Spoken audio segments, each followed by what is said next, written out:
안녕하세요. 오늘도 사연살롱을 찾아주셔서 감사합니다. 어릴 때 읽었던 전래동화 중에 토끼와 거북이 다들 기억하시죠? 빠르기로 소문난 토끼와 느림보 거북이가 경주를 벌이는 내용인데요. 모두의 예상을 깨고 느림보 거북이가 토끼한테 이긴다는 반전을 보여준 동화였어요.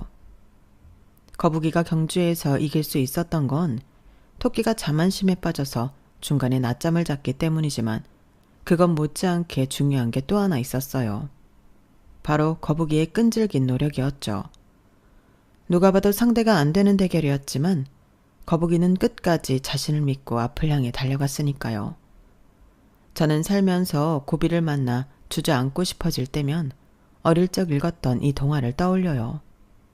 그리곤 속으로 주문을 외우듯 읊조리죠. 거북이도 했는데 나라고 못할 게 뭐 있어? 할 수 있어. 그렇게 지난 43년을 거북이처럼 쉼없이 걸어온 저는 얼마 전에 드디어 엄청난 성과를 올릴 수 있었어요. 그런데 살다 보면 그런 사람들이 꼭 있잖아요. 자기가 이룬 성과는 손톱만한 것도 엄청 과대평가하고 남이 이룬 성과는 그게 얼마나 크든 간에 폄하하는 인간들이요. 하필 제 주변에도 그런 인간들이 있어서 난생 처음 이렇게 사연까지 보내게 되었어요. 저는 서울에서 나고 자랐어요. 다들 알다시피 서울은 전국에서 가장 번화가 큰 도시잖아요. 10년이면 강산도 변한다는 말도 옛말이 된 지 오래. 불과 2, 3년만 지나도 동네 스카이라인이 완전히 바뀌니 말이에요. 서울에서 태어난 사람치고 태어난 집에서 죽을 때까지 사는 사람은 거의 드물어요. 집값이 워낙 비싸기도 하고 제가 말이 빈번해서 평생 이사 한번 안 가본 사람이 없을 정도니까요. 저 역시도 태어나서 결혼을 하기 전까지 부모님을 따라 수없이 이사를 다녀야 했어요. 점점 형편이 나아져서 좋은 집으로 이사를 했던 거라면 참 좋았겠지만 실상은 그렇지 않았어요. 조금 살만하다 싶으면 어김없이 돈 나갈 일이 생기고 그 바람에 집을 줄여서 이사를 갔다가 조금 형편이 나아져서 산동네에서 조금 내려온다 싶으면 또다시 돈 나갈 일이 터지곤 했어요. 어느 해는 1년 동안 4번이나 이사를 다녔어요. 전학 간 학교에서 새 친구를 사귀기도 전에 전학을 가고 담임 선생님 이름을 외우기도 전에 전학 가기를 반복했어요. 그러다가 처음으로 한 집에서 살게 된 건 다름 아닌 아빠의 죽음 때문이었어요. 음주 차량에 치여 세상을 떠난 아빠의 사망보험금과 합의금으로 집을 사게 되었거든요. 평생 소처럼 일을 하고도 마음 편히 다리 뻗을 집 한 칸 마련하지 못했던 아빠는 자신의 목숨으로 집을 남기고 가신 거였어요. 엄마랑 둘이서 그 집에 들어가던 날 생애 첫 내 집이 생겼다는 기쁨보다는 아빠에 대한 그리움과 미안함이 더 컸어요. 그래서 그런가 울컥하더라고요. 그런데 엄마를 보니 엄마 역시 눈시울이 붉어져 있더라고요. 기를 쓰고 눈물을 참고 있었는데 그런 엄마를 보니 스위치를 켠 것처럼 눈물이 터지고 말았어요. 이런 집 없어도 아빠만 살아 돌아온다면 1년에 12번 이사를 다녀도 절대 불평은 안 할 거라고. 그러니 우리 아빠를 돌려달라고 서럽게 울먹였죠. 엄마 역시 그런 저를 끌어안고 펑펑 우셨어요. 물론 한동안 아빠에 대한 죄책감을 떨치지 못해서 집에 정을 붙이지 못했지만 그래도 살다 보니 그런 감정도 조금씩 무뎌지기 시작하더라고요. 어느새 미안함보다는 고마운 마음이 더 커졌으니까요. 그동안 남의 집살이를 하면서 서러웠던 일이 참 많았거든요.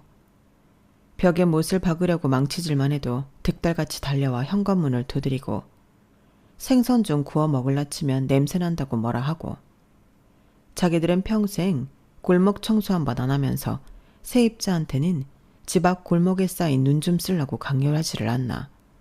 진짜 별것도 아닌 걸로 집까진 유세를 떨어대는데 정말 서러운 일이 한두 번이 아니었어요. 그런데 이제는 벽에 드릴로 구멍을 내든 삼겹살을 구워 먹든 뭐라 하는 사람도 없고 특히나 보증금을 올려달라는 소리를 안 들어도 되니까 그것처럼 마음 편한 게 없었어요. 제가 이렇게 집에 대해 말이 많은 건 아무래도 남의 집살이에 대한 좋은 기억이 있기 때문일 거예요. 초등학교 3학년 때였는데 하필 그때 주인집 아들이랑 제가 같은 학교 같은 반에 다니게 된 거예요. 안 그래도 전학 간 지 얼마 안 돼서 친구도 없는데 그런 저를 더더욱 힘들게 한 사건이 벌어진 거예요. 주인집 아이가 반 애들 앞에서 이렇게 말한 거예요. 얘 우리 집 지하에 사는 애야. 얘네 집 완전 거지야. 우리 엄마가 그러는데 돈이 없어서 지하에 사는 거래. 얘네 아빠도 거지고 얘네 엄마도 거지고 얘도 거지야. 반 아이들이 제 이름을 외우기도 전에 주인집 아이는 저를 자기 집 지하에 사는 거지로 소문을 내버렸어요. 애가 너무 어려서 뭘 몰라 그런다고 할 수도 있겠지만 당하는 사람 입장에서는 아기가 있든 없든 상처를 받는 건 매한가지였어요. 마흔이 훌쩍 넘은 지금까지도 가슴에 한이 맺혀 있을 정도로 말이죠. 그런 상처가 있어서 그런가 아빠가 만들어준 저희 집이 그렇게 고맙고 소중할 수가 없었어요. 엄마는 누가 시키지도 않는데 늘 집을 쓸고 닦으셨어요. 남의 집에 새들어 살 때보다도 더 집을 애지중지 하시는 것 같더라고요. 그 집에 살면서부터 우리 집 살림은 조금씩 나아지기 시작했어요. 아무래도 사는 집 문제가 안정되고 나니까 심적으로 안심이 되고 벌이가 적어도 먹고 사는 문제만 해결되면 되니까 부담이 덜해서 그랬던 것 같아요. 그래도 집이 있었기 때문에 전처럼 자주 이사를 다닐 필요가 없었고 저 역시 전학을 다니지 않아도 됐기 때문에 드디어 친구들을 사귈 수 있게 되었어요. 그러니까 제가 친구를 제대로 사귀게 된 거는 중학교 2학년이 되고부터였어요. 한 곳에 정착을 하게 되니까 심적으로도 안정이 됐고 미래에 대한 계획도 세울 수 있게 되었어요. 하지만 그렇다고 해서 모든 문제가 해결된 것은 아니었어요. 당시 엄마는 닭갈비집에서 홀서빙을 하고 계셨는데 갑자기 일을 그만두게 되었어요. 조류 독감이 심해지면서 가게에 손님이 거의 들지 않았거든요. 생활이 넉넉한 상황이라면 갑자기 직장을 잃어도 몇 달은 버틸 힘이 있었겠지만 그달 벌어서 그달 쓰는 저희 집의 경우 당장 다음 달 생활비 걱정이 되었어요. 그래서 엄마는 급하게 일당을 받는 일을 시작했는데 가정집 파출 도우미 일이었어요. 한 집에서 고정적으로 일을 하는 건 아니고 그날 그냥 용역업체 사무실에서 연결해주는 집에 가서 일을 하고 일당을 받는 거였죠. 그러던 중에 저희 엄마를 고정 도우미로 부르고 싶다는 집이 나온 거예요. 저희 엄마가 워낙 음식 솜씨가 좋고 일 처리가 깔끔한 분이어서 그랬는지 그 집에서는 무척 마음에 들어했고 고정적으로 그 집에서 일을 하게 되었어요. 당시엔 매일 일자리 걱정을 안 해도 되니까 다행이라고 생각했어요. 그런데 하필 엄마가 일하러 간 집이 저희 옆반 남학생네 집이었지 뭐예요. 다행히도 그 애가 알아차리기 전에 저희 엄마 혼자만 그걸 알게 된 거예요. 하루는 엄마가 집에 오셔서 그러시더라고요. 서윤아 어떡하니? 글쎄 오늘 보니까 그 집 아들이 너랑 같은 중학교에 다니지 뭐니. 난 그것도 모르고 일하겠다고 이미 이달치 성불까지 받았으니 이제 와서 일 못한다고 돈을 물려줄 수도 없고. 이미 받은 돈의 일부를 생활비로 써버린 엄마는 난감해 하셨어요. 생각 같아서는 엄마한테 걱정하지 말라고 괜찮다고 말해드리고 싶었지만 선뜻 그 말이 나오지는 않았어요. 예전에 집주인 자식한테 당했던 일이 트라우마가 돼서 그런 것 같았어요. 결국 제 눈치를 보던 엄마는 제게 미안하다며 그러시더군요. 네가 내 딸인 걸 그 집에서는 모르고 있으니까 이달치 돈 받은 것만 일해주고 그만두겠다고 할게. 미안하다 서연아. 엄마는 제게 많이 미안하셨는지 혹시라도 엄마랑 내가 모녀지간인 게 들킬까봐 밖에서 저랑 마주치면 모르는 척하고 지나가시곤 했어요. 그 모습을 보니까 왠지 제가 더 죄송하더라고요. 그렇게 한 달이 무사히 지나가나 했는데 무슨 운명의 장난인지 그만두기 일주일을 앞두고 그 집 아들이랑 정면으로 마주쳤지 뭐예요. 제가 감기 기운이 있어서 엄마랑 약국에 갔는데 하필 거기에 엄마가 일하는 집 아들이 들어온 거예요. 그 아이는 저희 엄마를 보자 꾸벅 인사를 했어요. 당황한 엄마와 저는 살짝 떨어져 서면서 둘 사이가 모르는 사이인 것처럼 연기를 했고요. 그런데 하필 그때 약사 아주머니가 눈치 없이 이러시는 거예요. 어머, 이제 보니 따님이 엄마를 쏙 닮았네. 눈매가 아주 판박이야? 그러자 옆반 남자애는 저랑 저희 엄마를 번갈아 보더니 그제야 알았다는 듯이 눈이 커지더라고요. 그 모습에 엄마도 저도 심장이 철렁 내려앉는 것 같았어요. 이제 다 틀렸다 싶었거든요. 남자애는 먼저 반창고를 사들고 약국을 나갔고 엄마랑 저는 망연자실한 표정으로 약국문을 나섰어요. 그날 밤 저는 쉬이 잠들지 못했어요. 내일 학교에 가면 애들이 나를 놀려대겠지? 겨우 친구도 생기고 애들한테 손가락질 안 받고 살게 됐는데 이제 어쩌지? 이사도 갈 수 없으니까 전학도 못 가게 될 텐데. 수만 가지 생각이 꼬리를 물고 이어졌고 결국 한숨도 못 잔 채 등교를 했어요. 그런데 조회 시간이 끝나고 1교시, 2교시가 지나고 점심시간도 지나서 종례시간이 될 때까지 정말 아무도 저를 놀리는 사람이 없는 거예요. 평소랑 다른 게 하나도 없이 온전한 하루가 지나가 버린 거였죠. 내심 속으로 그 애가 깜빡한 건가? 그런 거면 좋겠는데 라는 생각을 했어요. 그렇게 하루 이틀 3일이 지나갔고 여전히 아무 일도 일어나지 않았어요. 여전히 불안하긴 했지만 이대로 그 애가 그날 우리 모녀를 본 일을 잊어버리면 좋겠다는 생각을 했어요. 혹시라도 저랑 마주치면 그때 일이 떠오를까봐 마주치지 않으려고 요리조리 잘 피해 다녔는데 하필 체육 수업을 옆반이랑 합반 수업을 하게 되면서 마주치게 된 거예요. 두 반이 피구 시합을 하게 되었는데 저는 그 애한테 신경이 쓰여서 제대로 수업에 참여하기 힘들었어요. 공은 날아들고 신경은 남자애한테 가 있으니 제대로 공을 피할 리가 없었죠.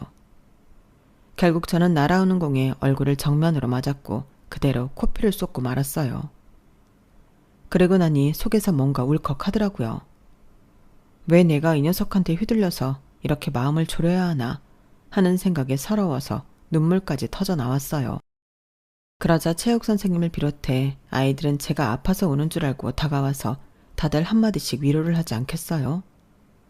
그랬더니 오히려 감정이 더 격해져서 결국 울음소리는 더 높아졌고 제게 공을 던졌던 아이를 졸지에 죽일 놈이 되고 말았어요.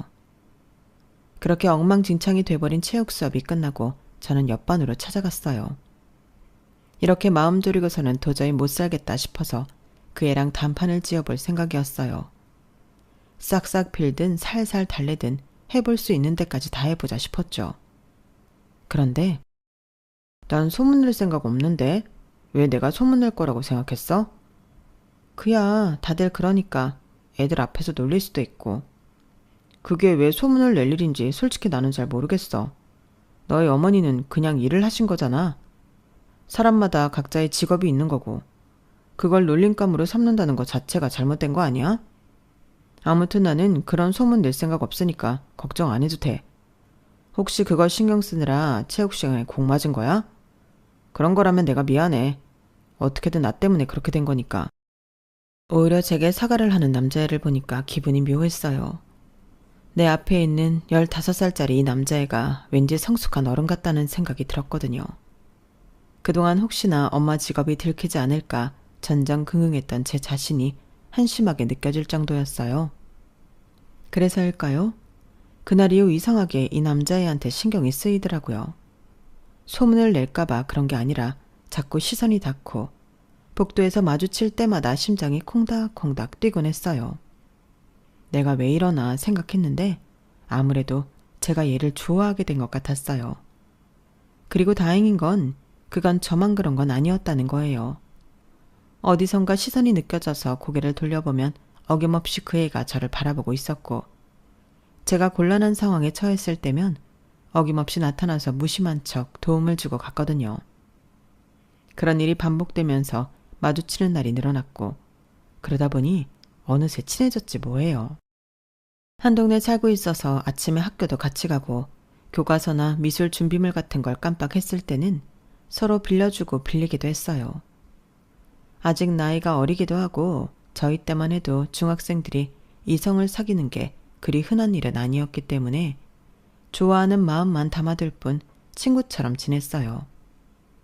그러다가 고등학교를 각각 여고와 남고로 진학하게 되면서 떨어져 지내는 시간이 많아지자 그때서야 사귀게 됐지 뭐예요.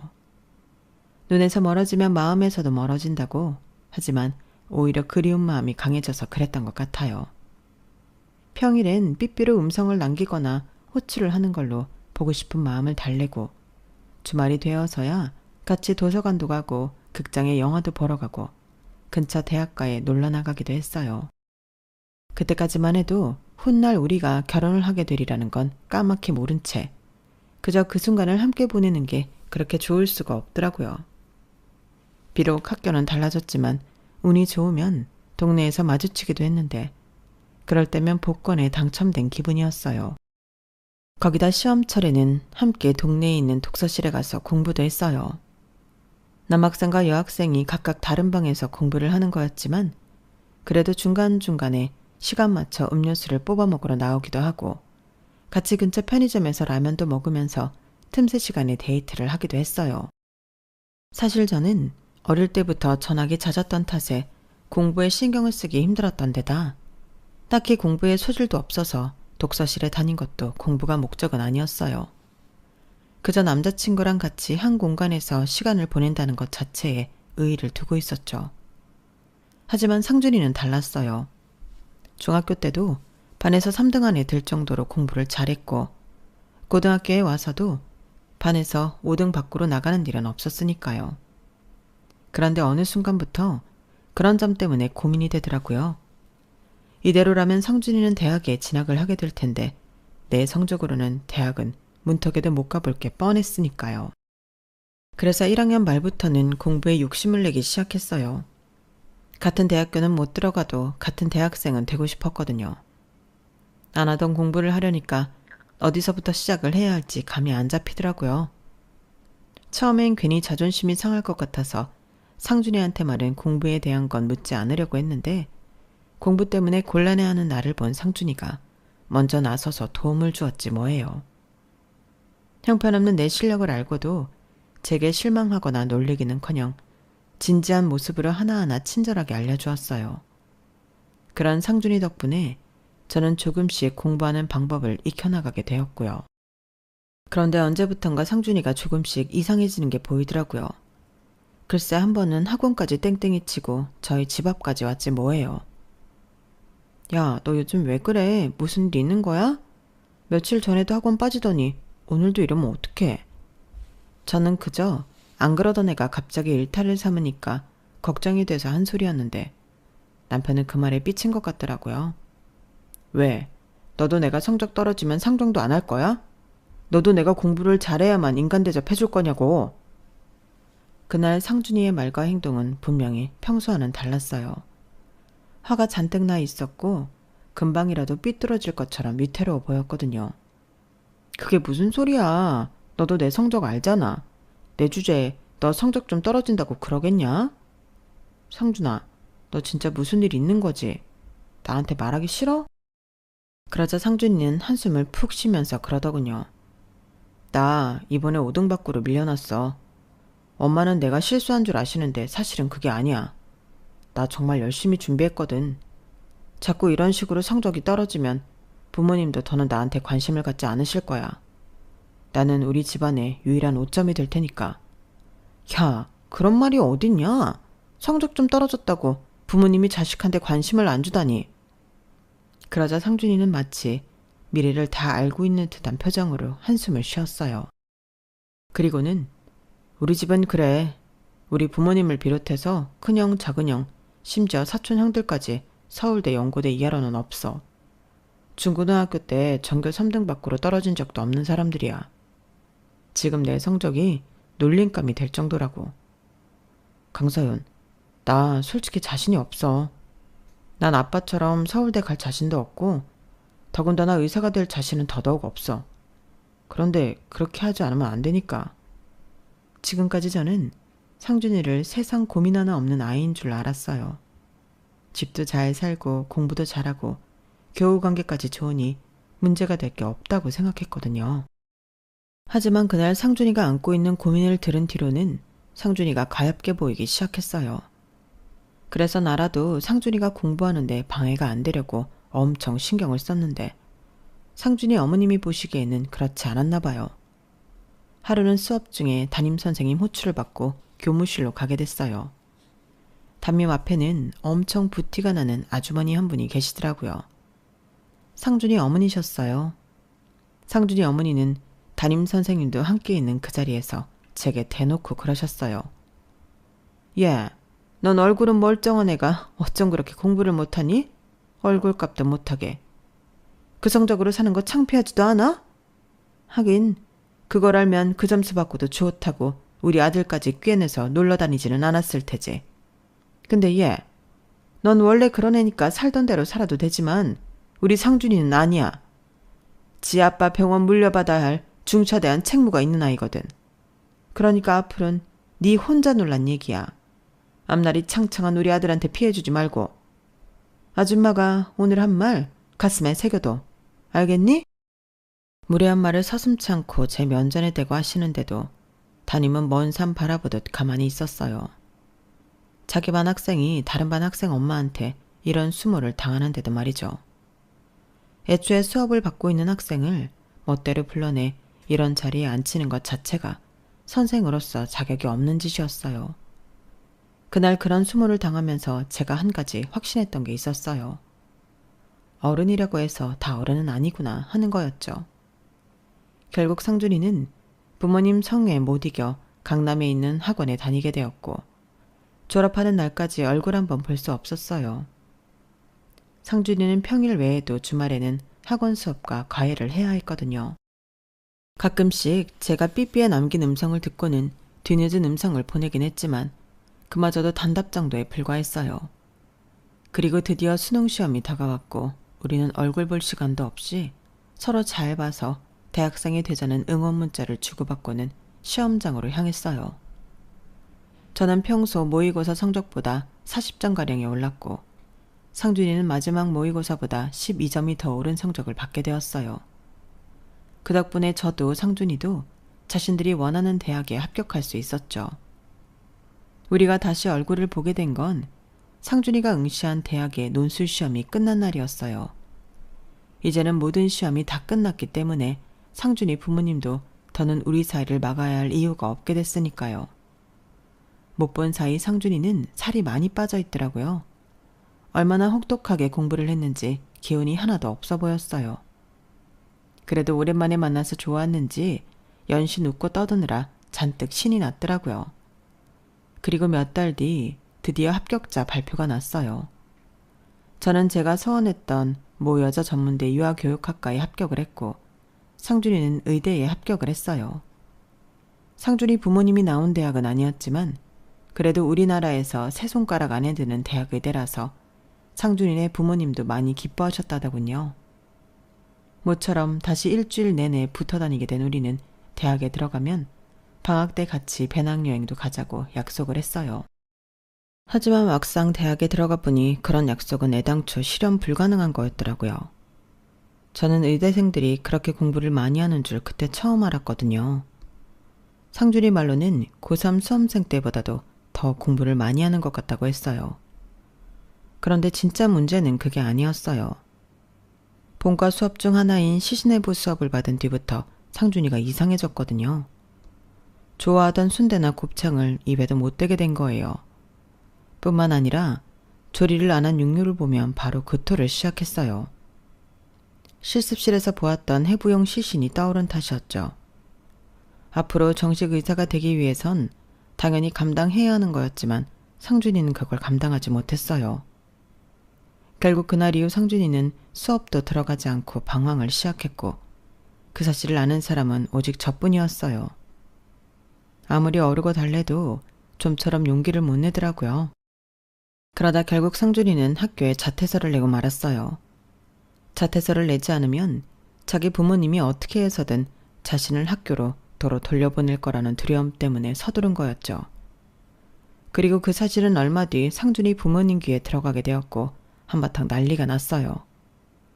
결국 상준이는 군에 자원 입대를 하게 됐고 상준이가 군복무를 하는 사이 저는 대학을 졸업하고 유치원에 취직을 하게 되었어요. 제가 취직을 하고 이듬해 제대한 상준이는 아르바이트를 해서 돈을 모으더니 그 돈으로 미술학원을 다니기 시작했어요. 원래 자신이 꿈꿔왔던 미대에 진학을 하겠다고요. 1년간 거의 미술학원에서 먹고 자다시피 입시미술에 매달렸던 상준이는 다음에 미대에 합격을 했고 축하 인사를 받기도 전에 집에서 쫓겨났어요. 부모님으로부터 우리한테는 너처럼 더 떨어진 자식은 필요 없다는 말을 듣고 말이죠. 이미 성인이던 상준이는 영수 과외도 하고 미술학원에서 새끼 강사로 일하면서 열심히 돈을 벌어댔어요. 숙식은 선배 원룸에 끼어 살면서 어떻게든 살아남으려고 발버둥을 쳤지만 부모님 도움 없이 엄청난 미대 등록금을 감당하고 생활까지 한다는 건 거의 불가능한 일이었어요. 게다가 그림을 그리고 싶어서 들어간 대학인데도 정작 자기 작업을 할 시간이 없어져 버렸죠. 그래서 이 문제를 해결할 방법을 찾다가 결혼밖에는 없다는 걸 깨닫게 되었어요. 어차피 할 결혼이었기 때문에 시기를 조금 당긴다고 달라질 건 없을 것 같았거든요. 생활비는 내가 벌 테니까 넌 학비만 책임져. 나머지 시간엔 네가 그리고 싶은 그림을 그리면 되잖아. 지금 생각해보면 너무 엉성한 계산법이라서 웃음이 나지만 그때는 이런 허술한 계산을 하고도 꽤나 만족했어요. 일단 돈이 없으니 결혼식 없이 혼인신고만 하고 살기로 했고 신혼집은 그냥 엄마 집에서 친정살이를 하기로 했어요. 다행히 엄마가 허락해 주셨거든요. 이제 남은 문제는 시댁에 결혼을 알리는 거였는데 이게 솔직히 반신반의였어요.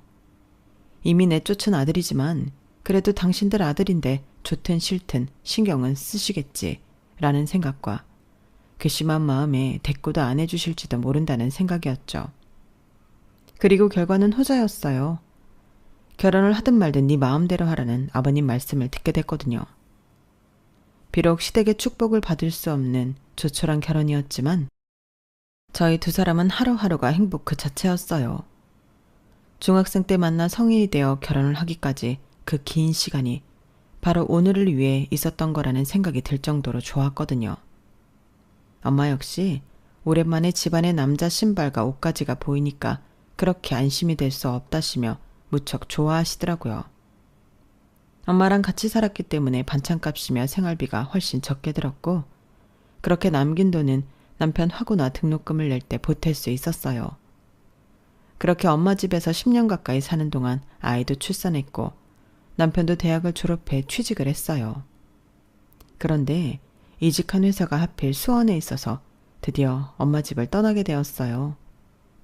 그렇게 수원에 내려가 정착을 하게 된 저희 가족은 아버님의 임종을 앞두고 시댁과 다시 연락을 하게 되었어요. 두 아주버님 내외는 우리 부부를 못마땅하게 생각했지만요. 특히 두 손이 동서들은 무척이나 경계심을 나타냈어요. 뭐야? 이제까지 나물러라고 살더니 아버님 돌아가실 때가 되니까 찾아온 거야? 정말 어이가 없네. 그러게요 형님. 돈이 무섭긴 무섭네요. 영 끄는 자식까지 돌아오게 하니 말이에요. 시부모 부양은 우리한테 떠넘기더니 유산만 챙기겠다는 거야? 뭐야? 이래서 없는 사람은 돈 앞에서 자존심도 없다고 하는가 봐요. 나 같으면 며느리로 인정도 안 하는 시댁엔 발도 안 들일 텐데. 가시를 세우고 달려드는 손이동서들을 보니 당장이라도 집으로 돌아가고 싶었지만 남편을 생각해 꾹 참았어요. 비록 여전히 저를 며느리로 생각하지 않는 시어머니였지만 그래도 당신 아들과 손자한테만큼은 얼었던 마음이 풀린 듯 보였어요. 그날 밤 아버님은 온 가족이 다 모인 가운데 임종을 하셨고 이후 유산 배분이 시작됐어요. 아버님 명의의 병원은 어머님이 받게 되셨고 두 아주버님은 땅과 현금 등을 받게 되셨어요. 그리고 저희 부부는 아무것도 받지 못했어요. 다만 저희 아들 앞으로 상가 하나를 주셨는데 애가 대학에 들어갈 때까지 팔지 말고 매달 나오는 임대료로 애한테 들어갈 사교육비로 쓰라고 단서를 다셨더라고요. 사실 저희는 유산을 주실 거라는 생각조차 없었기 때문에 무척 감사하게 생각했어요. 그런데 두 아주버님과 선의동서들은 이번 유산 배분에 불만이 컸던 모양이었어요. 아무래도 알짜배기 병원을 어머님이 갖게 되어서 그런 것 같더라고요. 아이씨, 아버진 진짜 생각이 있는 거야 없는 거야. 당연히 병원은 장남이 나한테 줘야지. 그걸 왜 엄마한테 남기냐고. 나중에 엄마 죽고 받게 되면 상준이 저 자식한테까지 나눠줘야 하잖아. 형, 진짜 웃긴다. 병원을 왜 형한테 줘야 된다고 생각하는데? 형은 치과 전문이잖아. 난 아버지랑 같은 성형외과고. 그럼 당연히 내 거지. 왜 형 거야? 치과가 뭘 한다고. 어머머, 도련님 말이 지나치시네요. 치과가 뭘 아냐뇨. 우리 이도 엄연히 의대 나왔어요. 그리고 말이 났으니 말인데 도련님이 아버님이랑 같은 성형외과 전문이면서 남의 병원에서 페이닥터 하는 데는 다 이유가 있는 거 아닌가요? 아무리 자식이라도 실력이 돼야 데려다 쓰죠. 그런 사람한테 어떻게 병원을 물려주겠어요? 차라리 과가 달라도 실력 있는 큰아들한테 줘야지. 형님, 듣자 하니까 말이 이상하네요. 누가 실력이 없어요. 우리 병원에서 제일 예약하기 힘든 의사라고요. 뭘 알고 말해야지. 그래, 그건 동서 말이 맞네. 오직 의료 미스가 많았으면 그 병원에서 도련님한테는 환자를 안 보내겠어. 나도 귀가 있어서 그쪽 사정은 잘 알고 있다고. 아버님 병원에 대한 두 형제 부부의 욕심은 결국 말다툼을 지나 몸싸움까지 번지게 되었고, 그러는 동안이던 남편은 묵묵히 아버님 장례 준비를 했어요. 그렇게 아버님 장례식이 끝나고 모든 상속 절차까지 마친 어느 날, 남편이 불쑥 이사 얘기를 꺼냈어요. 유산 배분에 마음이 상한 두 형들이 어머니를 나몰라라 한다며 제가 동의한다면 어머님 사시는 근처로 이사를 했으면 한다고요. 차마 모시고 살자는 말은 못하겠고 근처에 살면서 자기가 가끔 들여다볼 생각이라고 하더군요. 10여 년 넘게 본가와 연락도 않고 살았던 남편이 안쓰럽기도 해서 남편 뜻에 따르겠다고 했어요. 그런데 문제는 집이었어요. 우리가 사는 수원집을 정리한다 해도 도저히 서울에서 집을 구하기는 힘들었거든요. 게다가 어머님이 사시는 동네가 요즘 한창 집값이 올라있는 지역이라서 도저히 근처에 집을 얻을 엄두가 나지 않았어요. 그런데 남편이 그러더라고요. 실은 내가 당신 모르게 10년 넘게 투자를 좀 해둔 게 있는데 그 돈을 회수하면 어머니 사시는 곳에 집을 살 수 있을 것 같아. 옆동이나 같은 건물 위아래층으로. 그게 무슨 소리야? 도대체 얼마나 있길래 거기에 집을 살 수 있다는 건데? 아니 그것보다 도대체 무슨 돈이 나서 10년 넘게 돈을 굴려왔다는 거야? 살림이 워낙 퍽퍽하다 보니 남편 용돈이라고 해도 밥값을 포함해 한 달에 50만 원 남짓이었는데 그걸로 돈을 모아서 불렸다는 게 도저히 이해가 안 갔어요. 그런데 아버지가 가족들 몰래 매달 돈을 보내주셨었거든. 안 받겠다고 다시 돌려드렸는데도 계속 보내셔서 그냥 손 안 대고 통장에 넣어두고 있었는데 우리 유리가 태어나고 보니까 나도 욕심이 생기더라고. 애 미래는 생각해야 하니까. 마침 그때 주변 사람들이 코인을 해보라고 권해서 그쪽에 손을 댔는데 자기도 알다시피 한동안 코인이 꽤 잘 됐잖아. 다행히 최고점 때 팔아서 크게 벌 수 있었어. 그 돈을 종잣돈으로 지금까지 굴려왔고 그렇다고 내가 언제까지 이 직장에 다니게 될지도 모르는데 수원에 집을 사기는 좀 그렇고 기왕이면 서울에 사려고 부동산 가격이 떨어질 때까지 기다리던 참이었는데 상황이 이렇게 된 거지. 그렇게 해서 알게 된 남편의 비상금은 상상을 초월했어요. 연예인들도 많이 산다는 서울숲 근처의 그 집을 현금으로 살 수 있는 정도였으니까요. 남편은 진작 말 못해서 미안하다고 했지만 이게 미안할 일인가요? 하루아침에 하늘에서 돈벼락이 떨어진 상황인데요. 그래서 미안하면 이참에 금융치료나 제대로 해달라고 했죠. 그렇게 우리 가족은 생각지도 못했던 돈으로 서울 성수동으로 금이 환영하게 되었어요. 이사를 하고 나니 집이 너무 넓어서 가구를 채우는데도 돈이 상당히 들어가더라고요. 수원집을 정리한 전세보증금을 온전히 쏟아 부을 만큼이요. 그렇게 집 정리를 하고 주변 사람들을 불러 집들이를 하게 되었어요.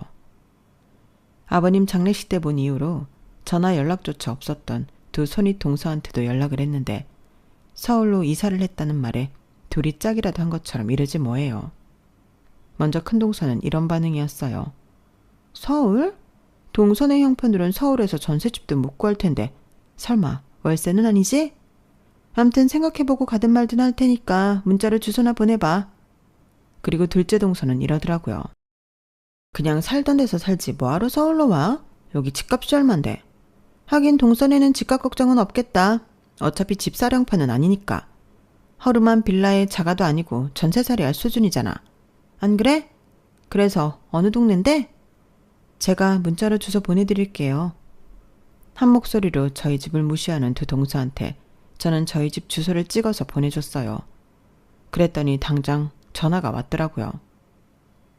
동서, 혹시 어머님 댁에 들어가 사는 거야? 아니요, 호수가 다르잖아요. 저희는 그 위로 이사 왔어요. 암튼 주말에 시간 되시면 같이 오세요. 아니, 동선애가 무슨 돈으로 거기를 들어가? 우리도 못 가는 데를? 아버님이 유산으로 남겨주신 상가 팔았어? 아니지. 그거 팔아도 택도 없을 텐데. 두 동서는 저희가 고가의 유명 아파트에 입주했다는 소식에 거품을 물었고 그 주 주말 집들이 차 저희 집에 와보고는 부러워서 어쩔 줄 몰랐어요. 돈을 모은 비결을 묻길래 남편이 코인으로 돈을 벌었다고 했더니 다들 표정이 바뀌더라고요. 두 아주버님 내외도 한동안 코인이며 주식을 했었는데 다들 돈을 벌기는커녕 결과적으로 손해만 보고 끝이 났었거든요. 욕심 때문에 최고점이 되었는데도 여전히 더 오를 거다는 기대로 팔지 못하고 손에 쥐고 있다가 똥값이 돼서야 손을 빼기도 했고 믿었던 신종 코인이 하루아침에 휴지 조각이 돼버리는 바람에 돈을 날린 경험도 있으시더라고요. 반면에 제 남편은 이만큼 벌었으면 됐다 싶을 때 팔았기 때문에 최고점에 약간 못 미친 상태에서 팔아 큰 돈을 얻을 수 있었던 거고요. 삼형제가 한 배에서 나왔어도 성격이 제각각인 것처럼 욕심의 크기도 서로 달랐던 게 성패를 갈랐던 거예요. 비록 세 아들 중에 제 남편만 의사가 되지 못했지만 적어도 부모가 주신 돈을 가장 많이 불린 건 제 남편이었잖아요. 그래서인지 어머님도 이런 제 남편이 믿음직스러우셨는지 병원을 제 남편 보고 맡아서 키워보라고 하시더라고요. 아니 엄마, 그런 게 어딨어. 상준이는 의사도 아닌데 쟤한테 왜 병원을 줘? 그래, 형 말이 맞아. 주려거든 의사인 형이나 나한테 줘야지. 그러자 어머님이 두 아들을 한심하다는 눈빛으로 바라보시며 그러시더라고요. 의사야 돈 주고 불러오면 되지만 돈 굴리는 재주는 돈을 주고도 살 수가 없는 거야. 네 아버지가 평생 일군 병원이다.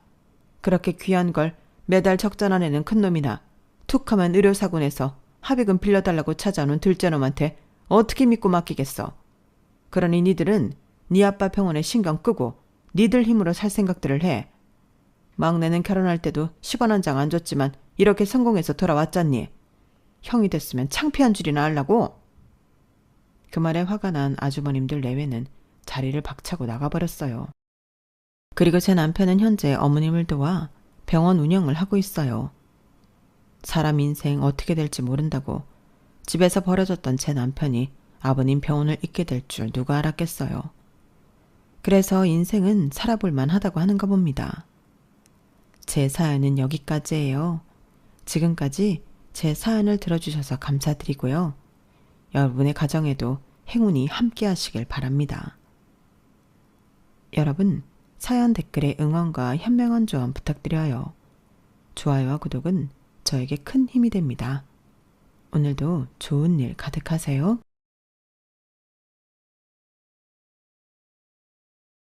안녕하세요. 오늘도 사연 살롱을 찾아주셔서 감사합니다.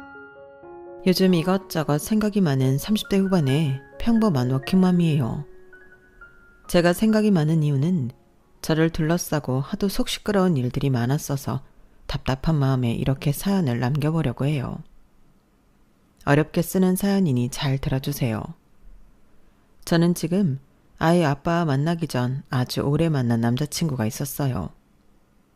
그 사람과는 20대 초반부터 사귀기 시작해서 8년 동안 함께 했어요. 저는 물론이고 제 주변 사람들 또한 자연스럽게 저희가 결혼하고 잘 살 거라고 입을 모아 말했었죠.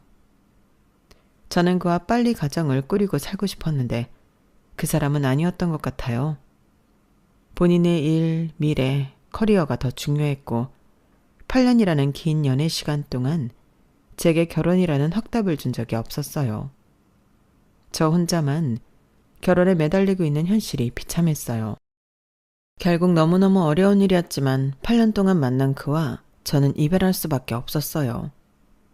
그와 헤어지고 저는 많이 무너졌고 한참을 방황했어요. 눈을 뜨면서부터 감을 때까지 술만 찾았죠. 당연히 다니던 직장도 그만두고 더 깊은 동굴로만 빠져들어갔어요. 1년을 넘게 제정신을 차리지 못했던 저는 다시 마음을 다잡고 새로 시작하기로 했어요. 그동안 멈춰있던 제 전문 경력 공부도 다시 시작하고 무엇보다 영양가 없이 술로만 찌들어 있던 몸의 회복이 급선무였어요. 영양가 있는 것들로 찾아 먹었고 운동을 해서 몸의 균형을 찾아가기로 했죠. 지인의 소개로 퍼스널 트레이닝을 전문으로 하는 곳을 찾아갔고 그곳에서 바로 지금의 남편을 만나게 되었어요. 제 담당 트레이너였던 그의 첫인상은 엄청난 호감형은 아니었어요. 저는 단지 다시 건강해지려고 간 것이었는데 그가 제게 작업을 먼저 걸기 시작했었죠. 보경씨, 지난번 등 운동한 거 괜찮았죠? 뒷라인이 벌써 달라졌는데요. 오늘도 열심히 달려봅시다. 지난번 운동하고 진짜 집에 가서 몸살 알았어요. 살살해져요, 선생님. 오늘도 빡세게 해야 이번 주말 치팅데이 때 맛있는 거 먹죠. 치팅데이요? 저 뭐 먹을 계획 없는데. 내가 계획 있어요. 토요일 장원공원 정문에서 2시에 봐요. 내가 맛있는 집 알아놨으니까 같이 가요. 저랑 선생님이랑요? 제 트레이너였던 그는 그렇게 제 옆자리를 파고 들어왔어요. 하지만 저는 1년이나 훨씬 지났어도 아직 전남친과의 이별 후유증으로 연애 생각이 없었어요. 하지만 그는 집요하고 꾸준하게 저를 유혹했고 결국에는 제가 굴복할 수밖에 없는 일이 벌어졌죠. 뭐? 결혼? 결혼하자고. 무슨 결혼이야. 우리 만난 지 이제 3개월인데. 시간이 뭐가 중요해. 딱 보면 알지. 어차피 나는 너랑 결혼할 건데 지금 하나 몇 년 뒤 하나 똑같아. 그냥 빨리 결혼해서 같이 살자. 저는 교제한 지 얼마 되지 않아 결혼 이야기를 꺼내는 그를 어떻게 받아들여야 하는지 당혹스러웠어요. 하지만 8년 동안 결혼 이야기를 꺼낸 적 없는 전남친에게 당한 상처 때문에 이렇게 직접적으로 결혼하자고 매달리는 사람이 있으니 또 심적으로 흔들리기도 하더군요. 8년을 기다렸던 결혼이 다른 사람과 3개월 만에 가능하다는 것도 놀라웠죠. 겉으로는 밀어내는 것처럼 보였지만 어느 순간 저는 그와 결혼을 전제로 만남을 이어가고 있었어요. 다음 주에 별일 없지? 우리 집에 가자. 엄마가 보경이나 보고 싶대. 어머니가? 너무 빠른 거 아니야? 어차피 결혼할 건데 뭐 어때? 다음 주 일요일에 가자. 휘몰아치는 그의 태도에 저도 자연스럽게 따라가고 있었고 눈을 떠보니 어느새 그의 집 앞에 와 있었어요. 안녕하세요 어머니, 김보경입니다. 어머 어서와요 보경씨. 나 순성이 엄마 조홍진이에요. 반가워요. 반갑고 환한 인상으로 저를 맞아주신 예비 시어머니와 그렇게 인사를 하게 되었어요. 내가 말 편하게 놓을게. 순성이한테 보경이 얘기 많이 들었는데 이렇게 실제로 보니까 훨씬 예쁘다. 아, 고맙습니다. 어머니도 너무 고우세요. 아, 곱기는. 순성이가 빨리 결혼하고 싶다던데 보경이 생각도 같은 거지? 네? 저는 조금 빠르다고 생각하기는 했었는데 순성씨가 워낙 밀어붙이고 하니까 빨리 결혼하는 것도 나쁘지는 않겠다는 생각이 들어서. 그래, 어차피 한 집안 될 사람은 한눈에 딱 알아보는 법이니까. 나는 뭐 이 결혼 찬성이야. 예비 시어머니는 놀라울 정도로 결혼에 적극적이었고 그 덕분에 정말로 빠르게 결혼 진행이 되었어요. 저를 아는 친한 친구들은 제게 다 한마디씩 건넸죠. 야, 8년 동안 만난 놈이란 결국 결혼 못하고 헤어지더니 어떻게 반년도 안 만난 남자랑 결혼이 이렇게 뚝딱 이루어지냐? 참나, 진짜 세상이 요지경이다. 나도 몰라. 뭐가 이렇게 순식간에 지나가고 있는 건지 자고 일어나면 뭔가 막 되어 있어. 그래도 좋아. 그 사람이 막 끌고 나가니까 의지는 되는 느낌이야. 그렇게 얼마 후 저는 순백의 드레스를 입고 결혼식장의 한 주인공이 되었어요. 그날 제가 얼마나 긴장하고 떨었던지 누구랑 인사하고 무슨 이야기를 했었는지 하나도 기억이 나지 않더군요. 신혼여행에서 돌아온 뒤 결혼을 축하해준 친구들과 만나게 되었어요. 신혼여행까지 갔다 왔는데 아직도 내가 결혼을 했다는 게 실감이 안 나. 나 진짜 유부녀인 거야? 너 그날 많이 떨긴 하더라. 그런데 너 괜찮아? 니네 시어머니? 응? 우리 시어머니? 왜? 야, 너 기억 안 나? 우리 그 편지 읽는 거 듣다가 표정 관리 안 돼서 죽을 뻔했었는데? 무슨 편지? 나 너무 긴장해서 아무것도 기억 안 나. 니네 주례없는 대신에 양쪽 부모님 중 한 분이 올라와서 편지 낭독했잖아. 그런데 그게 왜? 얘 진짜 하나도 안 들렸나 보네? 환장한다. 내용 장난 아니었는데. 뭔데 말해봐. 나 진짜 너무 떨려서 아무것도 안 들렸어. 누가 보면 네 결혼식 아닌 줄. 요즘 세상에 며느리한테 그런 편지를 써서 읽어주다니. 내 뒤에 있던 모르는 사람들도 혀를 다 끌끌 차더라. 아니 도대체 뭐라고 쓰셨길래 그래? 내용이 뭐였는데? 며느리야, 남편을 위해 요리를 배우고 자기 관리를 게을리하지 말거라. 남자가 다른 곳에 눈을 돌리는 것은 다 관리 못한 여자의 탓이니 항상 가꾸는 네가 되기를 바란다. 음식은 항상 정갈하게 하고 정성스럽게 만들어야 남자의 마음이 바깥에 나가 놀지 않는다. 그리고 결혼이라는 세계에 들어왔으니 모든 생각을 바꿔야 한다. 네가 다시 태어났다고 생각하고 그동안 유지했던 주변의 인간관계를 다시 살펴보고 정리하거라. 사람 간의 관계는 혼인하기 전과 후로 나뉘며 대화거리 또한 마찬가지란다. 앞으로는 너와 비슷하고 같은 미래의 관점이 있는 수준 있는 사람들과 교류하고 정보를 나누거라.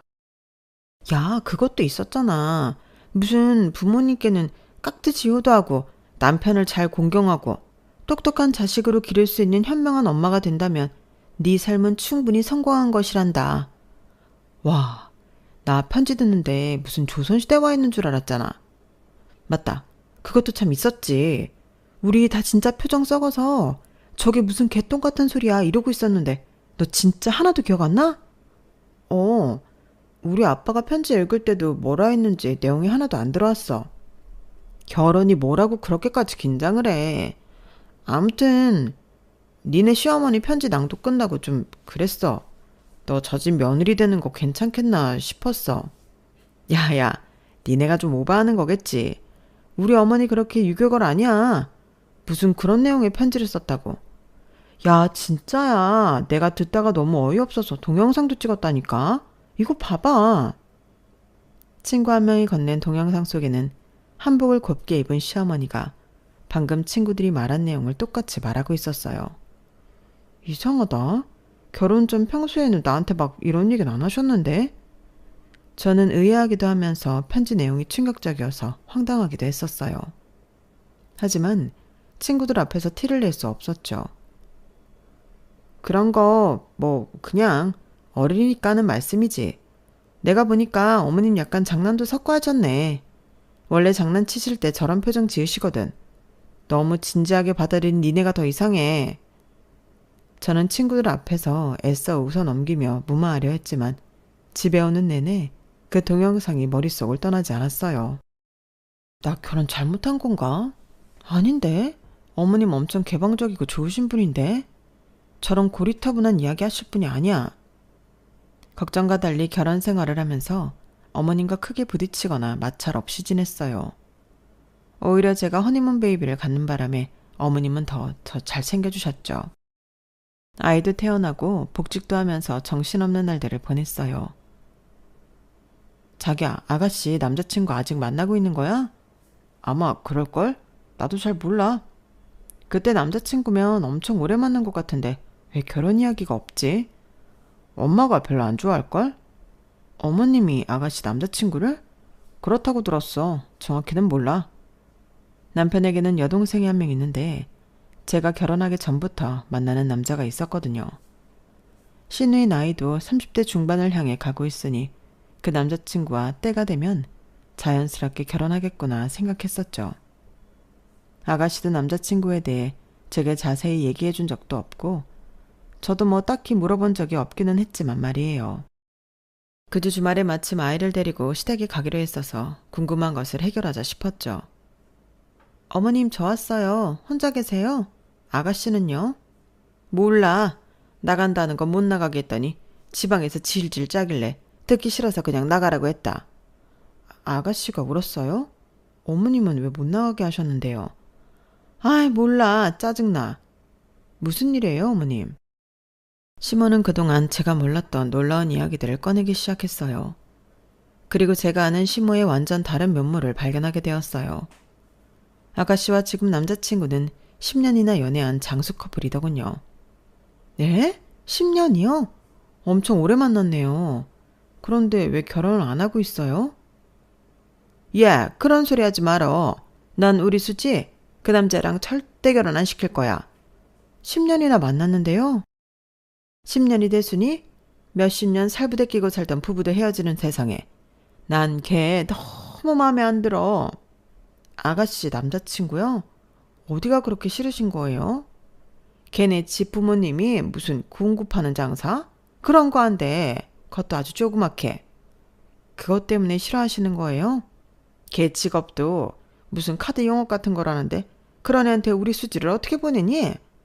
오래전이기는 하지만 슬쩍 사진으로 봤는데 인물도 형편없고 아무튼 거기랑은 결혼 안 시킬 거야. 저는 그 말을 듣는 순간 아주 의아했어요. 사실 아가씨도 여자치고는 매력적인 외모를 갖고 있는 편도 아니었고 선생님을 하고 싶어 했는데 계속 임용에서 떨어져 지금은 계약직으로 사무일을 하고 있는 상황이었거든요. 솔직히 아가씨도 뭐 하나 내세울 것 없는 상황인데 시모가 너무 상대방을 낮게만 보는 것 같아 이상하더군요. 그럼 실제로 만나봐도 마음에 안 드셨던 거예요? 내가 걔를 왜 만나보니? 사진만 한번 본 게 다야. 네? 10년을 만났는데 얼굴 한번 안 보셨어요? 실제로 만나면 또 생각보다 괜찮을 수도 있잖아요. 됐어. 벌써 글렀어. 뭐 하나 마음에 드는 구석이 없어. 그럼 아가씨는 어머님 반대에도 10년 넘게 그 사람을 만나고 있는 거예요? 내가 헤어지라고 수천 번을 말했는데 헤어진다 말로만 계속하고 계속 이렇게 질질 끌고 있으니 타원 참. 저는 아가씨 상황이 이렇게까지 나쁜 줄 몰랐었어요. 워낙 조용하고 내성적인 아가씨와는 개인적인 일까지 얘기해 본 적은 없었으니까요. 갑자기 아가씨가 좀 안쓰러워지더군요. 그리고 결혼식장에서 그렇게 이상한 편지를 읽은 시모가 겹쳐 보이며 어질했어요. 저는 신우이에게 전화를 걸었어요. 아가씨, 내일 뭐해요? 우리 같이 맛있는 거 먹고 카페 갈래요? 밖에서 따로 만난 적 없었기에 신우이는 저의 제안에 당황했지만 곧 응했어요. 우리 이렇게 밖에서 만나는 거 처음이죠? 미안해요. 결혼하자마자 애 생겨서 육아하고 저도 일하느라 아가씨랑 이런 시간을 가져볼 생각을 못했네요. 괜찮아요. 고마워요, 언니. 아가씨, 지금 남자친구는 있는 거죠? 네? 네. 10년 만난 사람이요? 정확히는 11년 됐어요. 세상에나, 그쪽에서는 결혼하자는 말 안 해요? 해요. 그런데 저희 엄마가 워낙 반대하는 걸 아니까. 남자친구도 어머님이 반대하는 걸 알아요? 그런데도 이렇게 오래 아가씨랑 만나고 있는 거예요? 네. 남자친구도 한동안 자기를 왜 싫어하는지 모르겠다며 화도 내고 했었는데 지금은 그냥 만나요. 서로 결혼 얘기는 최대한 안 꺼내고. 아가씨는 결혼하고 싶어요? 그 남자친구랑? 저는 하고 싶죠. 저도 그러니까 계속 만나고 있는 거고요. 그러니까 남자친구랑 결혼은 하고 싶은데 어머님이 반대를 하고 계시고 그걸 또 뚫고 저항할 정도의 용기는 없으면서 저 남자 아니면 앞으로 남자 못 만날 것 같으니까 그냥 관계랑 시간 둘 다 끌고 있는 거예요? 네. 뭘 어떻게 해야 할지 모르겠어요. 엄마가 워낙 주변 시선도 잘 의식하고 보여지는 거, 남들 앞에서 자랑하는 거 신경을 많이 쓰시는 편이라 제 남자친구가 성에 하나도 안 찬대요. 직업도 인물도 부모님 하시는 일도 사는 곳도 나온 학교도 전부요. 사실 시모는 신우이 말대로 그런 부분을 신경 쓰는 사람이기는 했어요. 제가 결혼할 때도 예물은 무조건 백화점 명품 브랜드로 구매해야 된다고 하셔서 엄청 애를 먹었거든요. 심지어 결혼식 날짜와 시간, 장소까지 저희 예산을 넘는 곳을 무조건 강요하셨고 보는 눈이 많다며 계속 다그치는 바람에 그 스트레스로 중간에 화가 난 적이 한두 번이 아니기도 했었고요. 그래도 오빠는 자기 싫은 건 어머님 앞에서 딱딱 말하고 오히려 반항기? 그런 태도로 나가니까 어머님이 터치 잘 안 하시는 것 같던데 아가씨도 좀 세게 나가보지 그래요. 아빠 일찍 돌아가시고 엄마 말은 무조건 잘 들어야 된다고 생각했어요. 엄마가 오빠도 엄청 품 안에 가둬놓고 키우려고 했었는데 그게 되려 독이 됐어요. 오빠는 공부도 잘 안 하고 몸에 문신도 하고 술, 담배 다 하고 하도 삐뚤게 나가니까 결국 엄마도 오빠와는 어느 정도 타협을 보는 것 같더라고요. 그런데 오빠에게 관대해 줄수록 저는 더 옥죄어왔어요. 오빠를 마음대로 조정 못하니까 그 스트레스를 저한테 덮는 느낌이었어요. 무슨 일이 있어도 9시 통금, 짧은 치마나 속옷끈이 보이는 옷 절대 금지. 술은커녕 술자리도 못 가게 하고 하고 싶은 공부나 일 모두 무시당했어요. 선생님이 되겠다는 것도 제 꿈이 아니라 엄마 꿈이었어요. 정말요? 난 여태까지 아가씨가 선생님 되고 싶어서 계속 임용시험 보는 줄 알았어요. 제 꿈까지 엄마가 고르고 결혼도 엄마가 원하는 사람이랑 해야 하는데 지금 이 상황이 엄마 입장에서는 말도 안 되는 일인 거죠. 참, 이거 답답한 상황이네요. 5년 전 일 때문에 엄마가 더 남자친구를 싫어하게 됐어요. 5년 전 일이요? 그때만 해도 남자친구가 본인이 계속 잘하는 모습 보여드리면 엄마한테 허락받을 수 있다고 했거든요. 그래서 저한테 프로포즈 한다며 1캐럿 다이아몬드 반지를 가져와 청혼했었어요. 다이아몬드요? 그것도 1캐럿을요? 그런데 그게 랩 다이아몬드였거든요. 진짜 천원은 아니지만 그래도 1캐럿이라 남자친구 입장에서는 꽤 큰 금액을 주고 준비했는데 엄마는 거기에 더 화가 나서 직접 전화해서 욕까지 했어요. 랩 다이아를 줬다고 남자친구한테 욕을 했다고요? 어떻게 감히 우리 딸한테 짝퉁 다이아몬드를 갖다 프로포즈 할 수 있냐고 노발대발 난리도 아니었어요. 제가 아무리 설명해도 엄마는 막무가내였고 욕먹은 남자친구도 화가 나서 그때 잠시 헤어졌었어요. 그런데 도저히 안 되겠어서 제가 다시 매달렸어요. 그 이후로 계속 이렇게 지내온 거예요? 네, 있어도 없는 사람 취급하면서요. 그 후로 명절 때마다 남자친구가 보내오는 선물들도 다 다른 사람 주거나 버리기 일쑤였어요. 저는 또 남자친구한테 미안해서 얘기도 못하고. 신우의 말을 듣고 나니 생각보다 상황이 훨씬 심각했어요. 사람 좋은 얼굴을 하고 있던 시모에게 그런 면이 있을 줄은 상상도 못했죠. 신우이와 헤어지고 집에 돌아와 생각해보니 의문점이 많이 생기더군요. 자기야, 결혼 전에 어머님이 나 반대 안 하셨어? 응, 반대 안 했지. 왜? 나도 뭐 잘난 것 없는 사람이었는데? 너만 놓고 보고는 좀 고민하긴 했었는데 장인어른 꽤 높은 공무원이었고 너희 친정집 잠실 아파트 자가잖아. 뭐? 그럼 우리 아빠 직업이랑 사는 곳이 어딘지 알고 허락하신 거야? 그때 워낙 수지 남자친구에 대한 불만이 극도로 높은 상황이었어서 너 정도 조건이면 완전 땡큐다 하시던데? 그런 얘기를 왜 지금 해서 해? 그런 얘기를 그때 못하러 해. 우린 어차피 결혼했고 엄마도 좋아했고 예쁜 애도 낳았잖아. 뭔가 뒤통수 맞은 느낌이네. 결과만 놓고 보면 어쨌든 해피엔딩이잖아. 내가 뭐 그래서 너 사랑 안 한 것도 아니고 좋아서 결혼했는데 뭐. 저는 아무렇지 않게 말하는 남편을 보며 속이 뒤집어지더군요. 김보경이라는 잘한 사람 자체만 보고 가족이 되고 싶다고 생각하신 줄 알았는데 저보다 저희 집 사정을 더 자세히 들여다봤다뇨. 만약 우리 아빠가 공무원이 아니었고 위치도 나쁜 곳의 전셋집이었으면 신우이의 남자친구처럼 돼 있을 거라 생각하니 아찔하더군요. 그걸 지금에서야 아무렇지 않게 말하는 남편도 쥐어받고 싶었고요. 시모의 진짜 모습을 알고 나니 전처럼 편하게 볼 수가 없었어요. 주말에 정기적으로 시댁을 가는 것도 제가 요리조리 핑계를 대고 안 가거나 저 빼고 남편과 아이만 보내기도 했어요. 그렇게 몇 달이 지났을까요? 아주 생각지도 못한 일이 벌어지고 말았어요. 여보세요? 보경아, 나야. 큰일 났다. 수지가 출근도 안 왔다고 연락이 도통 안 돼. 네, 아가씨가요? 난 지금 3박 4일로 모임에서 제주도 놀러와 있거든. 그런데 갑자기 수지 다니는 학교에서 연락도 안 되고 무단 결근했다고 지금 나한테 전화가 왔어. 어떻게 된 일인지 모르겠다. 무슨 큰일이 있는 것은 아닌지 그렇게 연락 없이 빠지고 그럴 애가 아닌데.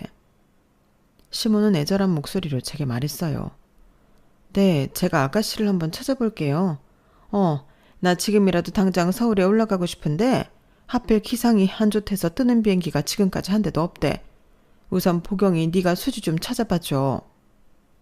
시모의 말대로 아가씨는 여태껏 연락 없이 결근하거나 꼼수를 피우며 농땡이를 피우는 스타일이 절대로 아니었기에 저도 상황이 이상하다 싶었어요.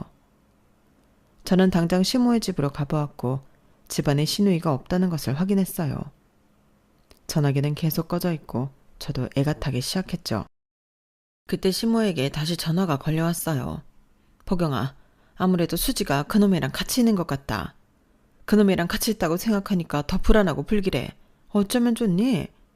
아가씨 남자친구 말씀이세요? 그래, 그놈. 내가 지금 그놈 회사에 전화를 걸어서 알아봤더니 그 자식도 출근을 안 했고 연락도 안 된대. 네? 어머님은 그걸 어떻게 하셨어요? 그 카드사에 내가 아는 사람이 있어서 몰래 사내 직원 출근 정보랑 연락처 좀 알아냈지. 그 자식도 전화를 계속 안 받아.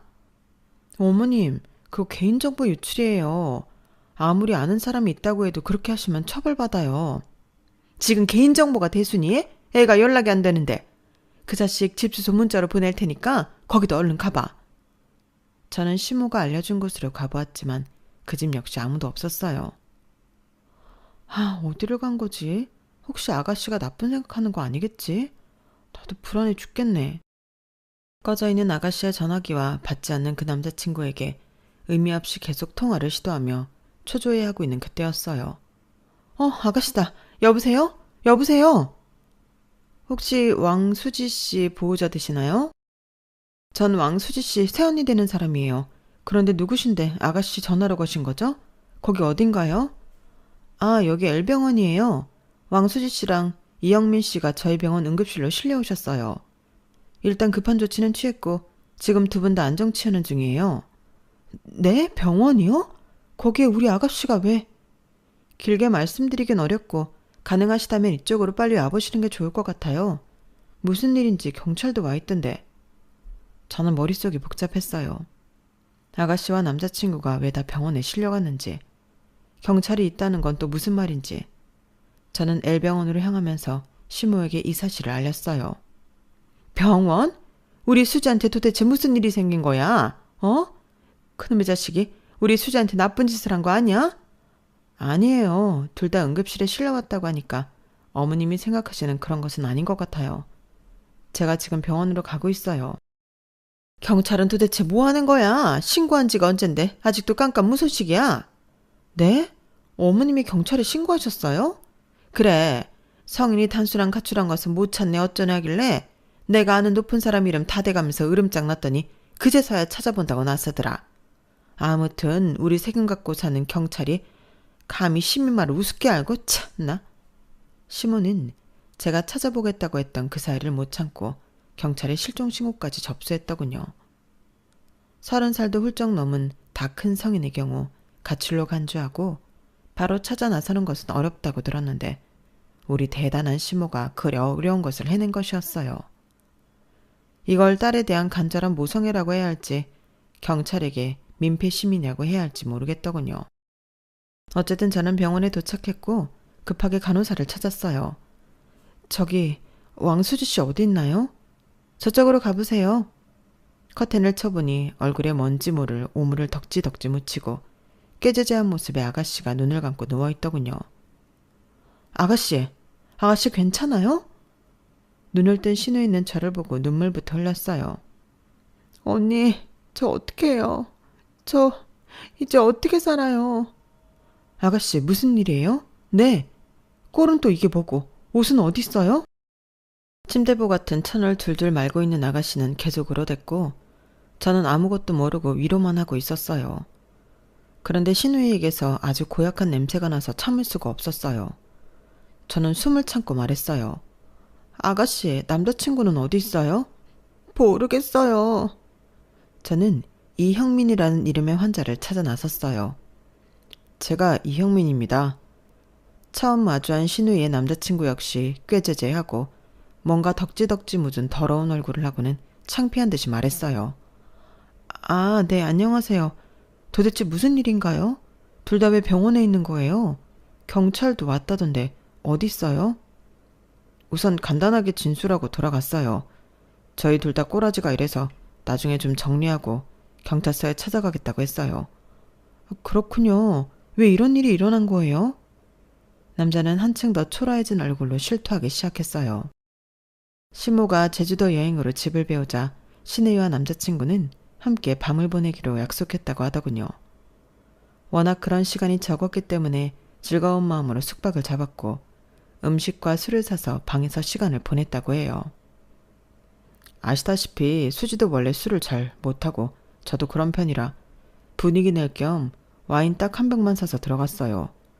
수지가 너무 배고프다고 해서 고기랑 회도 잔뜩 사갔고요. 그런데 먹는 거랑 술이 모두 문제였었나 봐요. 맛있게 먹고 2~3시간쯤 있다가 둘 다 배가 아프고 속이 안 좋아지는 것을 느꼈어요. 둘 다요? 네. 그래서요? 저희는 처음에 번갈아 가며 설사를 했고 나중에는 두토까지 하기 시작했어요. 화장실은 하는데 서로 볼일 해결하느라 뭐 제대로 된 대화도 못하고 모두 잡는 건 생각도 못했죠. 그런데 둘 다 너무 화장실을 가다 보니까 어지럽기 시작했어요. 기력도 없고 화장실을 기어갈 지경이었으니까요. 제가 마지막으로 화장실을 다녀왔을 때 수지가 바닥에 쓰러져 있었어요. 얼굴 주변에는 참지 못하고 토해놓은 것들이 잔뜩 있었고 그리고 뭐요? 수지가 변을 받더라고요. 네? 바닥에서요? 이미 기절한 상태여서 제가 봤을 때는 구토랑 설사가 자기 의지대로 한 것은 아닌 것 같고 본인도 어쩔 수 없이 그랬나 봐요. 그 와중에 창피해서 바지를 벗으려고 했었는지 반쯤 내려가 있고 그 상태로 기절했나 봐요. 기절할 정도면 엄청 심각했던 거군요. 저는 안간힘을 써서 119를 불렀고 수지의 더러워진 옷을 벗겨주려고 했는데 그러다가 저도 못 참고 기절해버렸어요. 눈 떠보니 여기 응급실이더군요. 신우이의 이상한 꼴과 몸에서 나는 악취가 이제서야 이해가 되더군요. 그런데 수지가 병원에서 정신을 차린 다음에 본인이 제 앞에서 변을 봤다는 사실에 충격을 받은 것 같아요. 저는 괜찮다고 우리 다 몸이 안 좋아서 그랬던 거라고 위로를 했는데 저를 쳐다보지도 않고 계속 울기만 하는 것 같아요. 그제야 신우이가 절 보자마자 아프다는 말보다 이제 어떻게 사냐고 울며 했던 말이 이해가 되더군요. 특히나 아가씨 같은 성격에 남자친구 앞에서 정말 보이고 싶지 않은 모습을 보였으니 얼마나 수치스럽고 창피했겠어요. 저도 그 순간 뭐라고 말을 해야 할지 모르겠더라고요.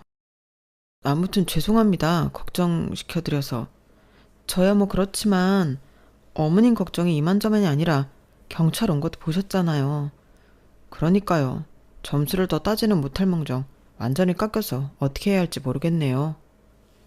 신우이의 남자친구의 모습이 너무 안쓰럽더군요. 저 사람도 남의 집 귀한 자식일 텐데 왜 이런 대접을 받아야 할까? 본인도 죽을 만큼 아팠을 텐데 시모에게 점수 깎일 걱정을 하고 있는 그가 불쌍하기까지 했어요.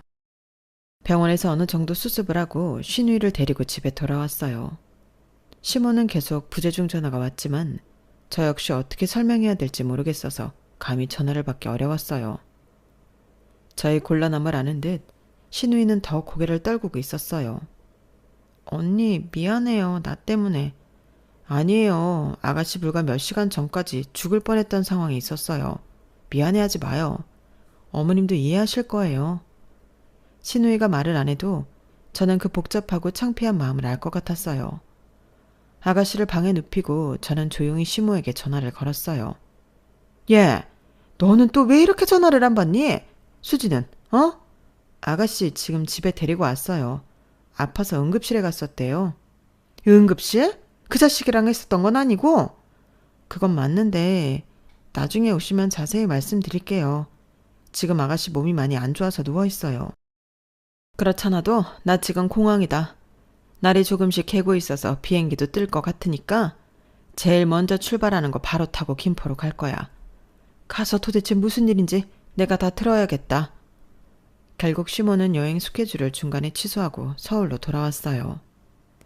딸이 아파서 응급실까지 갔다는데 어디가 어떻게 아픈지 묻지도 않고 당신이 반대하는 남자친구와 밤을 지냈다는 말에 이부터 부득부득 가는 모습이 전 이해가 되지 않더군요.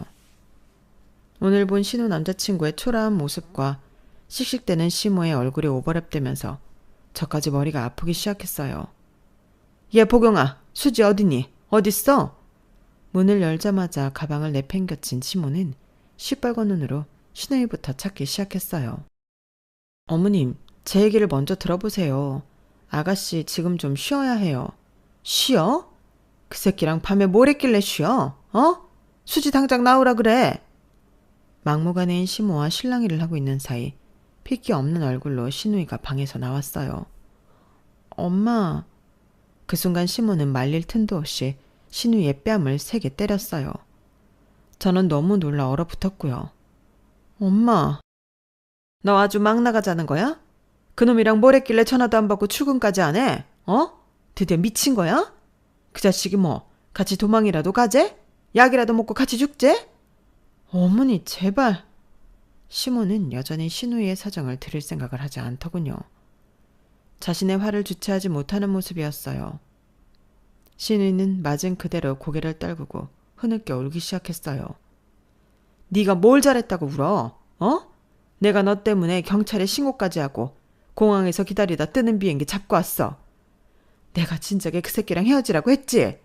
미적지근하게 질질 끌다가 이게 도대체 뭔 꼴이야? 어머니, 아가씨 지금 몸이 안 좋다고요. 왜? 그 새끼 애라도 임신했어? 내가 너 그놈 만나라고 여태껏 그렇게 애지중지 키운 줄 알아? 엄마! 순간 신우이는 눈에 불을 켜고 시모를 쏘아봤어요. 내가 왜 병원에 갔는지는 궁금하지도 않아? 형민 씨랑 있었던 게 뭐가 어때서? 내가 3살짜리 애야? 나도 성인이야. 왜 아직도 엄마가 나를 이렇게 저렇게 조종하려 하는 건데? 얘가? 감히 엄마한테 눈을 똑바로 뜨고. 왜? 나는 이렇게 엄마한테 얘기도 못해? 나는 맨날 엄마한테 나긋하게 말해야 돼? 저는 신우이가 그렇게 부들부들 떨며 화를 내는 모습을 상상해 본 적도 없었는데 눈앞에서 그걸 보고야 말았죠. 내가 지금 어떤 심정인 줄 알아? 죽고 싶다고. 몸보다 마음이 아파서 죽고 싶은데 엄마는 오자마자 싸대기나 때리면서 뭐라고? 임신? 그런 놈? 내가 엄마 딸 맞긴 맞아? 신우이의 반항에 시모도 굉장히 놀란 것 같았어요. 아빠 일찍 돌아가시고 오빠는 지멋대로 살고 엄마 불쌍해서 나 여태까지 엄마가 하라는 대로 시키는 대로만 하고 살았어. 엄마 말 거역해 본 적도 없고 엄마가 시키는 공부, 학교, 직업 전부 거스른 적 없잖아. 내가 그나마 유일하게 엄마한테서 소극적으로 반항하고 있던 거 형민 씨 만나는 거였어. 난 형민 씨 진짜 좋아하니까. 좋긴 뭐가 좋아? 얼굴도 못생기고 하는 일도 변변찮고 부모도 뭐 내세할 것 없는 그놈이 뭐가 좋아? 내가 너 잘되라고 그러는 거야. 다 너 잘되라고 했던 거잖아. 그게 날 더 망쳤다고. 내가 잘되길 바랬으면 나 스스로 선택하고 거부할 수 있게 내버려 뒀어야지. 내가 무슨 인형이야? 엄마가 하라는 대로 다 맞춰주는 인형? 너무 답답해. 나 정신과 다니면서 약 먹는 거 알기나 해? 뭐? 네가 정신과를 왜 다녀? 너처럼 멀쩡한 애가 어딨다고? 엄마는 진짜 나를 모르는 거야. 나 병원 다닌 지 오래됐어. 약도 엄청 많이 먹어. 그래도 나아지지가 않아. 엄마랑 사는 게 너무 힘들어. 시모는 신우이의 폭탄 발언에 크게 충격을 먹은 것 같았고 저 역시 신우이의 속사정을 너무 몰랐구나 싶어 미안하더군요. 이제 다 끝났어. 형민 씨랑도 다 끝났어. 순간 화색이 돈 시모는 표정을 바꾸며 말했어요. 정말? 그놈이랑 진짜 끝내는 거야? 다 끝이야. 그 사람 앞에서 똥까지 쌌는데 이제 뭘 더 어쩌겠어. 너무 수치스럽고 부끄러워서 이제 그 사람 얼굴 못 봐. 뭐? 똥? 똥을 쌌다고? 시모는 사건의 본질을 알려고 하지 않고 어떤 이유로든 신우이가 그와 헤어지기를 바라는 것 같은 마음을 차마 숨기지 못하고 악랄한 미소까지 지어 보이더군요. 저는 그 순간 비치는 시모의 얼굴이 무섭기까지 했어요. 그 사람이랑 어젯밤에 모텔 가서 음식 잘못 먹고 못 마시는 술도 마셨다가 둘 다 기절까지 했어. 모텔? 모텔을 데려가? 호텔도 아니고? 생각지도 못하게 호텔도 아닌 모텔을 데려갔다는 사실에 시모는 다시 억정을 내기 시작했어요. 본인의 딸이 어떻게 아팠는지는 정말 궁금하지 않은 듯 했어요. 엄마는 지금 그게 중요해? 호텔이 아니라 모텔을 데려가서? 당연하지. 무슨 싸구려 모텔을 데려가니까 뭘 먹어도 탈이 나는 거 아니야. 내가 그놈 그럴 줄 알았어. 능력이라고는 1도 없는 놈. 모텔이 뭐야 모텔이. 참나. 저는 시모가 생각하는 포인트가 굉장히 일반적이지 않다는 것을 크게 깨달았어요. 더 이상 입 아프게 언쟁하는 것이 소용없다는 사실도요. 엄마, 형민 씨랑도 끝이지만 이제 나랑 엄마도 끝이야. 더 이상 엄마 꼭두가식 노릇 안 할 거야. 나 찾지 마. 신우이는 엄청난 선포를 하고 그 길로 집을 나가버렸어요.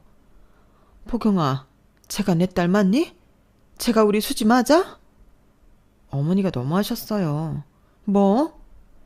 중요한 건 설명해드려도 어머니는 이해 못하실 거라는 거예요. 답답한 마음에 저도 그 집에서 나와버렸어요. 그 뒤로 시모의 부재중 전화가 수십 통 와 있었지만 전 받지 않았어요. 이번 일을 계기로 저는 시모라는 사람을 정확히 파악했고 소름 돋기까지 하더군요. 결국 신우이는 남자친구와 정말 헤어지고 다니던 일도 그만두었어요. 게다가 시모를 완벽 차단해 집도 나갔고요. 저도 지금 신우이가 어디서 뭘 하는지 모르겠지만 가끔 제게는 잘 지내고 있다며 안부 문자와 사진을 보내오더군요. 내가 여태껏 본 신우이 모습 중에 가장 밝은 모습의 사진을 보며 이게 다 무슨 일인가 싶기도 했어요. 신우이의 부재로 시모의 히스테리는 남편에게 옮겨갔고 몇 번 받아주던 남편 역시 지겹다며 지금은 시모를 칼 차단한 상태예요. 전에 남편이 저희 집 상황이 좋아서 결혼 허락을 받았다고 한 일 때문에 아직 저의 분이 가시지는 않았지만 요즘은 제 눈치를 봐가며 조심하더군요. 심지어 시모가 제게 연락 오는 것까지 알아서 해결해 주기도 하고요. 저는 신우도 신우이지만 가끔 그 남자친구가 생각나더군요. 조건을 따지는 시모만 아니었다면 둘이 행복한 가정을 이룰 수도 있었으니까요. 자신이 만든 틀에 자식을 가두고 조종했던 시모는 지금 후회하고 있을까요? 욕심을 부린 결과로 자식들 모두 떠나버린 지금을 그때는 아마 몰랐겠죠? 저도 마음이 아주 좋지만은 않네요. 제 사연은 여기까지입니다. 행복한 가족 속에서 행복하시기를 바랍니다. 들어주셔서 고맙습니다. 여러분, 사연 댓글에 응원과 현명한 조언 부탁드려요. 좋아요와 구독은 저에게 큰 힘이 됩니다. 오늘도 좋은 일 가득하세요.